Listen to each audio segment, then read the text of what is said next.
ஜீராசி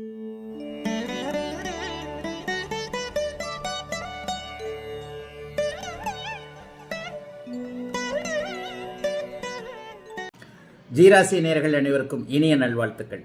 எல்லோரும் நன்றாக இருப்பீர்கள்.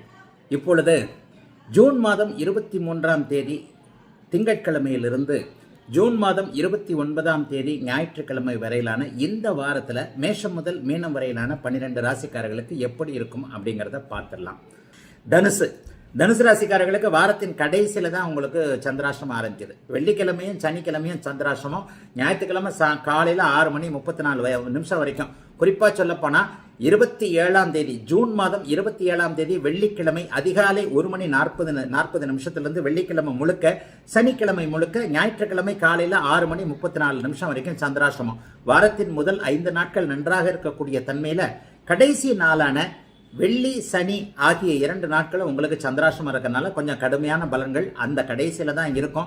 ஏன்னு சொன்னால் உங்களுக்கு சந்திராஷ்டிரமம் அப்போ தான் அமாவாசையிலிருந்து வெளியே வருது. ஏற்கனவே 8ஆம் ஜீவனாதிபதியான புதன் 8ல் மறைஞ்சிருக்கிறாரு. அவர் கூட சந்திராஷ்டிரம நாட்கள் இருக்குது. ஆனால் முதல் 5 நாட்கள் பார்த்தீங்கன்னா 6, 7ஆம் இடங்களில் இருப்பார். அது ஒரு பெரிய நல்ல ஒரு கொடுப்பினையான ஒரு அமைப்பு. தனுசு ராசிக்காரர்கள் கடந்த வருடம் பட்ட கஷ்டம் மாதிரி இப்போதைக்கு எந்த கஷ்டங்களும் கண்டிப்பாக கிடையாதுங்க. தொழில் முன்னேற்றம் இருக்கும், வேலை அமைப்புல நல்லா இருக்கும், புதிதாக கல்யாணம் ஆகும், யார் கணவன் யார் மனைவி என்பது போன்ற அமைப்புகள் இப்போது தனுசு ராசிக்காரர்களுக்கு தெளிவாக இது பண்ணக்கூடிய தன்மைகள் உண்டு. இன்னாரத்தான் கணவனாக இருக்கணும், காதல் திருமணம் பண்ணணும், அத்தை பையன் மாமா பையனை கல்யாணம் பண்ணணும், இன்னாரத்தான் கணவராக ஏற்றுக்கணும், இன்னாரத்தான் மனைவியாக ஏற்றுக்கணும்ட்டு திருமண விஷயங்களில் ஒரு முடிவோடு இருக்கக்கூடியவர்கள், பெற்றவர்களுடைய சம்மதம் கேட்டு அதற்காக காத்து கொண்டிருப்பவர்கள் எல்லாருக்குமே இந்த வாரத்தில் அதற்கான அனுமதி போன்ற அமைப்புகள் கண்டிப்பாக கிடைக்கும். இளைய பருவத்தினருக்கு வருகின்ற செப்டம்பர் மாதத்திற்குள்ளேயே நல்ல செய்திகள் உண்டு.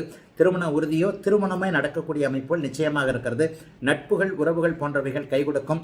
கண்டிப்பாக தனுசு ராசிக்காரர்களுக்கு கடந்த வருடம் இருந்து வந்த எந்த சோதனைகளும் இப்போது இருக்காது. தெம்பு இருக்கும். நல்ல விதமாகவே எதையும் சாதிக்கக்கூடிய தன்மைகள் கண்டிப்பாக உண்டு. எதிர்ப்புகள் விலகக்கூடிய அமைப்பு வாரத்தின் முதல் ஒரு 2 நாட்களிலேயே கண்டிப்பாக நடக்கும். 6ஆம் இடத்துல 8ஆம் அதிபதி சந்திரன் போய் உச்சத்தை அடைகிறார் இல்லையா? இதுவரைக்கும் கடன் நோய் எதிர்ப்புகள் போன்ற அமைப்புகளால் கொஞ்சம் பாதிக்கப்பட்டவர்களுக்கு அந்த கடனோ நோயோ எதிர்ப்புகளோ எதில் பாதிக்கப்பட்டீர்களோ அது வாரத்தின் முதல் 2 நாட்களிலேயே, திங்கட்கிழமையும் செவ்வாய்க்கிழமைக்குள்ளேயே எதிரிகள் கூட நண்பர்களாக மாறக்கூடிய அளவிற்கு அவ்வளவும் நடக்கக்கூடிய ஒரு சுபமான நல்ல வாரமாக இந்த வாரம் அமைஞ்சிருக்குதுங்க. காதல் உறவுகள் நன்றாக இருக்கும். புதிதாக காதல் வரும். நேர்மையான விதத்தில் எதிர்பாலினத்தவரிடம் உங்களுடைய காதலை சொல்லக்கூடிய ஒரு வாரமாகவும் இந்த வாரம் அமைஞ்சிருக்கு. அது புதன் வியாழக்கிழமை 2 கிழமை நடக்கும். எல்லாம் நிறைவாக இருக்கக்கூடிய தனுசு ராசிக்காரர்களுக்கு மேம்பட்ட வாரமாக அமைந்திருக்கிறது இந்த வாரம். மகர ராசிக்காரர்களுக்கு இந்த வாரம் சந்திராஷ்டிரமம் எதுவும் கிடையாது. ஆனால் 5, 6, 7 ஆகிய நல்ல இடங்களில் சந்திரன் இப்போது இருக்கிறார். சந்திரன் இப்போது அமாவாசை சந்திரனாக இருந்தாலும் கூட அவர் குருவோடு சேர்ந்து அமாவாசையாவது சிறப்பான ஒன்று. 5ஆம் இடத்துல அவர் உச்சமாகிறார். 7ஆம் அதிபதி வாரத்தின் ஆரம்பத்தில் திங்கட்கிழமையும் செவ்வாய்க்கிழமையும் 5ஆம் இடத்தில் 7ஆம் அதிபதி உச்சனாக இருப்பது கணவன் மனைவியால் சந்தோஷம் கிடைக்கும் அப்படிங்கிறத காட்டுது. கல்யாணம் ஆகாதவர்களுக்கு காதலன் காதலியால் சந்தோஷம் கிடைக்கும். ஆக என்ன நடக்கும் அப்படின்னு பார்த்தீங்கன்னா, புருஷனுக்கு வேலை இல்லை, புருஷனுடைய உடல்நிலை சரியில்லை, ஏகப்பட்ட கடனை வாங்கி வச்சிருக்கிறார் இந்த மனுஷன், மனைவிக்கு வேலை இல்லை, இரட்டை வருமானம் குடும்பத்தில் இல்லை, அல்லது மனைவியால் ஏதாவது அந்த சங்கடங்கள் இருக்கு, இந்த சங்கடங்கள் இருக்கு, அவருக்கு ஹெல்த் இஷ்யூஸ் இருக்கு என்கின்ற மாதிரியாக குடும்பத்திற்குள் கணவன் மனைவி இருவருக்குமே முட்டல் மோதல் முரசல் இருக்கின்ற அத்தனை அமைப்புகளும் வாரத்தினுடைய முதல் 2 நாட்களிலேயே ஒருவருக்கொருவர் மனம் விட்டு பேசக்கூடிய அமைப்புகளை கண்டிப்பாக மகர ராசிக்காரர்களுக்கு தீரும். கடந்த 5-6 வருஷங்களாக மிக பெரும்பாலான மகர ராசிக்காரர்கள் மனைவியின் தயவால் தான் வாழ்க்கையை ஓட்டுனீங்க அப்படிங்கிறது தான் உண்மை. ஏன்னா மகர ராசியை போயிட்டு 2020 22, 23 வரைக்கும் புடுங்கி எடுத்துருச்சு ஜென்மச்சனி. அந்த அமைப்புகள் எல்லாம் இப்போது அப்படியே படிப்படியாக விலகி வருகிறது என்பதுதான் உண்மை. ஆகவே மகர ராசிக்காரர்களுக்கு முன்னேற்றம் என்பது கண்ணு கட்டிய தூரத்தில் இருக்கிறது என்பதை அடையாளம் காட்டக்கூடிய அமைப்புகள் இப்போது உண்டு. கணவன் மனைவி போன்ற அமைப்புகள், மாமனார் மாமியார் போன்ற அமைப்புகளில் இப்போது உதவிகள் நிச்சயமாக இருக்கும். பாக்கியங்கள் கிடைக்கும். இதுவரைக்கும் கிடைக்காத குழந்தை பாக்கியம் கிடைக்கும். வீடு கட்ட முடியும், வாகனம் வாங்க முடியும், வசதி வாய்ப்புகள் வரும். கடந்த காலத்தில் தோற்று போனதாக எண்ணிக்கொண்டிருக்கின்ற அனைவருக்குமே இப்போது படிப்படியாக முன்னேற்றங்கள் வரும் என்கின்ற அளவிற்கு எல்லாம் நிறைவாக இருக்கக்கூடிய அமைப்புகள் இப்போது மகர ராசிக்காரர்களுக்கு உண்டுங்க. வயதிற்கேற்றார் போல இந்த பலன்கள் அப்படியே நடக்கும். தைரியம் இருக்கும், தன்னம்பிக்கை வரும், எதையும் சாதிக்க முடியும் என்கின்ற, வீட்டுக்குள்ளேயே அடங்கி கிடந்தவர்கள் எல்லோருமே வெளியே சாதிக்க முடியும் என்கின்ற ஒரு பெரிய நம்பிக்கை இப்போது மகர ராசிக்காரர்களுக்கு கண்டிப்பாக உண்டு. ஆகவே மகரம் சிகரத்தில் ஏறும் என்பதை சுருக்கமாக சொல்லிடுறேன் எல்லா வகையிலையும். ஆனால் படிப்படியாக தான் நடக்கும். நாளைக்கே இந்த வாரத்திலேயே எல்லாம் வந்து ஆக ஓகன்னு உங்களுக்கு முடிஞ்சிடாது. ஆனால் கண்டிப்பாக நடக்கக்கூடிய தன்மைகள் இப்போது மகர ராசிக்காரர்களுக்கு உண்டு. ஆகவே மகரத்திற்கு பெரிய சோதனைகள் எதுவும் இந்த வாரத்தில் இல்லை. அவரவருடைய வயதிற்கு ஏற்றாற் போல உங்களுக்கு என்ன தேவையோ, வேலை, தொழில், வியாபாரம், சொந்த வாழ்க்கையில நன்மை அல்லது வெளியிடங்கள்ல பேர் போன்றவைகள், எங்க அலுவலகத்தில் டிஸ்டர்ப் ஆயிருந்தீங்களா, மேனேஜர் முதலாளி போன்றவர்களோடு சிநேகமான போக்கு என மகரத்திற்கு சந்தோஷம் கொடுக்கக்கூடிய நல்ல வாரம் இந்த வாரம். கும்பராசிக்காரர்களுக்கு மிகப்பெரிய மாறுதல்கள் இப்போது உண்டு. 6ஆம் அதிபதி 4ஆம் வீட்டில் உச்சமாக இருக்கிறார். அதுக்கப்புறம் 5ஆம் இடத்துல இருக்கிறார். அப்புறம் 6ஆம் இடத்துல இருக்கிறார். சந்திரனுடைய இயக்கங்கள் 4, 5, 6ஆம் இடங்கள்ல இருக்கின்றன. ராசியோடு இப்ப செவ்வாய் தொடர்பு கொண்டிருந்தாலும் கூட ஜீவனாதிபதி ஜீவனத்தை பார்ப்பது என்பது கடந்த 2-3 வருடங்களாக துன்பப்பட்டு கொண்டிருந்த சதயம், பூரட்டாதி, அவிட்டம் ஆகிய 3 நட்சத்திரக்காரர்களுக்கு மெதுமெதுவாக ரிலீஸ் கொடுக்கக்கூடிய ஒரு நல்ல அமைப்பு. ராசியை குறிபார்ப்பது என்பது மிகப்பெரிய யோகம். அதாவது என்ன யோகம்? அடிச்சாலும் பிடிச்சாலும் நம்மளால எதையும் சமாளிக்க முடியும் என்கின்ற ஒரு தைரியம், தன்னம்பிக்கை போன்றவைகள் இப்போது கண்டிப்பாக கும்பராசிக்காரர்களுக்கு உண்டு. இந்த வாரம் சந்திராஷ்டமமும் கிடையாது. 4ஆம் இடம், 5ஆம் இடம், 6ஆம் இடம் என்பது மிகப்பெரிய யோக பலன். 6ஆம் அதிபதி 4ஆம் இடத்துல உச்சமா இருக்கிறதுனால புதிய கடன்கள் கிடைக்கும்.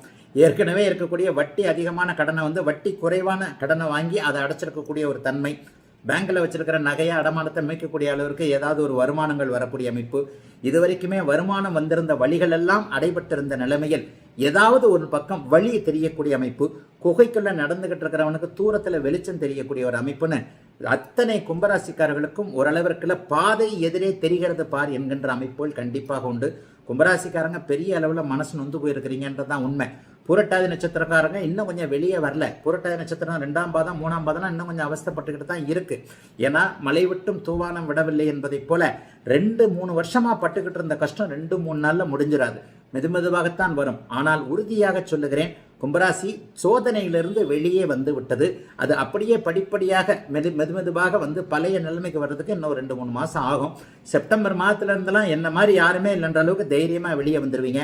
ஆக இதுவரைக்கும் உதவாத தாய் தந்தையர் உதவக்கூடிய தன்மை, இதுவரைக்கும் உதவாத குடும்பம் உதவக்கூடிய ஒரு அமைப்பு, எல்லாவற்றிலும் நிறைவான ஒரு நிலைமை.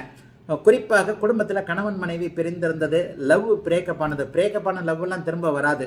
ஆனால் கணவன் மனைவி பிரிந்திருந்தவங்க ஏதாவது ஒரு சூழ்நிலையில் மனசு அப்படியே கொஞ்சம் ஒத்து போய் மறுபடியும் திரும்பி வந்து சேர்றதுக்கான அமைப்புகள்லாம் இருக்கு. ஆகவே பிரிந்திருந்த குடும்பத்தை பற்றி கவலைப்படாதீர்கள். குடும்பம் மீண்டும் சேரும். புதிய காதல் உண்டாகும். பழைய காதலுக்கு பதிலாக புதிய காதல் உண்டாகும். புதிய நண்பர்கள் வருவாங்க. வாழ்க்கையிலேயே எல்லாமே கொஞ்சம் புதுசா இந்த வாரத்திலிருந்து ஆரம்பிக்கக்கூடிய தன்மை கும்பராசிக்காரர்களுக்கு உண்டு. கும்பம் எதையும் தொலைத்து விடவில்லை. மனம் உங்களுக்கு சீராகும். எதையும் சாதிக்க முடியும் என்கின்ற தன்னம்பிக்கை வரக்கூடிய நல்ல மாதம் கும்பராசிக்காரர்கள் எல்லோருக்கும் இந்த வாரம். மீனராசிக்காரர்களுக்கு வாரத்தின் ஆரம்பம் அற்புதமா இருக்கு. 3ஆம் இடம், 4ஆம் இடம், 5ஆம் இடத்துல சந்திரன் இருக்கிறார். சந்திரன் 3ஆம் இடத்தில் உச்சமாக இருக்கிறார். என்ன ஒண்ணு தேய்பிரையாக இருப்பார். அமாவாசை போய் நெருங்கி கொண்டு இருப்பார். ஆனால் இந்த வாரத்தில் 2 நடக்குது. வாரத்தின் கடைசியில 3ஆம் அதிபதி 3ஆம் வீட்டுக்கே போவது ஒரு நல்ல அமைப்பு. இப்போது 3ஆம் இடத்துல சந்திரன் திங்கட்கிழமை, செவ்வாய்க்கிழமை 2 நாட்களும் உச்சமாக இருப்பதால் எல்லா வகையிலும் ஒரு புகழ், பெயர், கீர்த்தி போன்ற அமைப்புகள், குறிப்பாக ஆடல், பாடல், கலை போன்ற அமைப்புகளில் வாய்ப்புகள் கிடைக்காமல் இருப்பவர்களுக்கு அதற்கான வாய்ப்புகள் கிடைக்கக்கூடிய தன்மை. ரொம்ப ஃபேமஸ் ஆகணும், யூடியூப்ல ஃபேமஸ் ஆகணும், ஃபேஸ்புக்கில் போடணும், இன்ஸ்டாகிராமில் போடணும், வீடியோ போட்டு சம்பாதிக்கணும் என்கின்ற முயற்சிகளில் இருப்பவர்களுக்கு அந்த முயற்சிகள் எப்படியெல்லாம் பலிதமாகும், யார் யாரெல்லாம் கை கொடுப்பாங்கன்னு அதுக்கு தேவையான சில விஷயங்கள் நடக்கக்கூடிய, எல்லாம் நல்லபடியாக இருக்கக்கூடிய அமைப்பு இப்போது உண்டுங்க. ஆனால் 20-30 வயதில் இருக்கக்கூடியவர்களுக்கு மன அழுத்தங்கள் கண்டிப்பாக இருக்கும். இப்போது உத்திரட்டாதி நட்சத்திரத்திலேயே சனி போய்கிட்டு இருக்கிறார். உங்களுக்கு ஜென்மச்சனி நடந்து கொண்டிருக்கிறது. இந்த ஜென்மச்சனி சில விதங்களில் மனசை பாதிக்கக்கூடிய அமைப்புகளை செய்வார். மனசை பாதிக்கும்னா உடம்பை பாதிக்கும், மனசை பாதிக்கும்னு கிடையாது. என்ன பிடிக்காதோ அதெல்லாம் நடக்கும். யார் பிடிக்காதோ அவங்க தான் பக்கத்தில் வருவாங்க. என்ன ஒரு விஷயத்தில் வந்து இப்படி நடக்கக்கூடாதுன்னு நினைக்கிறீங்களோ அதுதான் நடக்கும். சனி எப்போவுமே ஏடாவடமாக செய்ய வைப்பார். 50 வயதுக்கு மேற்பட்டவர்களுக்கு இந்த மாதிரியான தொல்லைகள் இருக்காது. வியாபார பெருமக்களுக்கு ஒரு நிலையில் பார்த்தீங்கன்னா தொழிலில் அப்படியே உருட்டல் பிரட்டல்னு சொல்லுவாங்கல்ல, ஆட்டை தூக்கி மாட்டில் போட்டு மாட்டை தூக்கி ஆட்டில் போடுற அந்த நிலைமைகள் தான் இருக்கும். இருந்தாலும் மீனராசிக்காரர்கள் வல்லவர்கள், நல்லவர்கள் என்பது உண்மை. நல்ல மனசுக்காரனா இருப்பீங்க. நீங்க யாருக்கும் துரோகம் பண்ணாதவன் மீனராசிக்காரன். உண்மையிலேயே அடுத்தவனை கெடுத்து வாழ வேண்டும் என்கின்ற எண்ணம் இல்லாத மீனராசிக்காரர்களுக்கு கிரகங்கள் சில சோதனைகளை இந்த ஜென்மச்சனி காலத்தில் கொடுக்கும் என்றாலும் கூட அதிலிருந்து மீண்டு வரக்கூடிய சமாளிக்கக்கூடிய தன்மைகள் இப்போது உண்டு. வாரத்தின் கடைசியில் சனிக்கிழமையும் ஞாயிற்றுக்கிழமையும் 5ஆம் இடத்துல சந்திரன் வருகிறார். அது ஒரு அதிர்ஷ்டத்தை குறிக்கக்கூடிய அமைப்பு. அதே நேரத்தில் அவர் 7ஆம் அதிபதியோடு சேர்ந்திருக்கிறார். கணவன் மனைவி அமைப்புகள், பிள்ளைகளுடைய அமைப்புகள் கடைசி நாட்களில் 2 நாட்களில் கை கொடுக்கக்கூடிய அமைப்புகளில் உண்டு. குறிப்பாக பிள்ளைகள் படிக்கக்கூடிய கல்வி போன்ற அமைப்புகள், வெளிநாட்டில் இருக்கக்கூடிய பிள்ளைகளிடமிருந்து நல்ல தகவல்கள், பணம் போன்றவைகள், நல்ல செய்திகள் போன்றவைகள் வரக்கூடிய தன்மை கடகத்தில் இருக்கக்கூடிய சந்திர புதன் அமைப்பால் வாரத்தின் கடைசி நாளான சனிக்கிழமை ஞாயிற்றுக்கிழமை உண்டு. ஆக கஷ்டங்கள் இருக்கும், ஆனால் அந்த கஷ்டங்களை சமாளிக்கக்கூடிய தைரிய வீரியம் போன்றவைகள் இப்போது மீனராசிக்காரர்களுக்கு பரம்பொருளால் அருளப்படுகிறது. மீனராசிக்காரர்களுக்கு பெரிய சோதனைகள் எதுவும் இல்லாத நல்ல வாரம் இந்த வாரம்.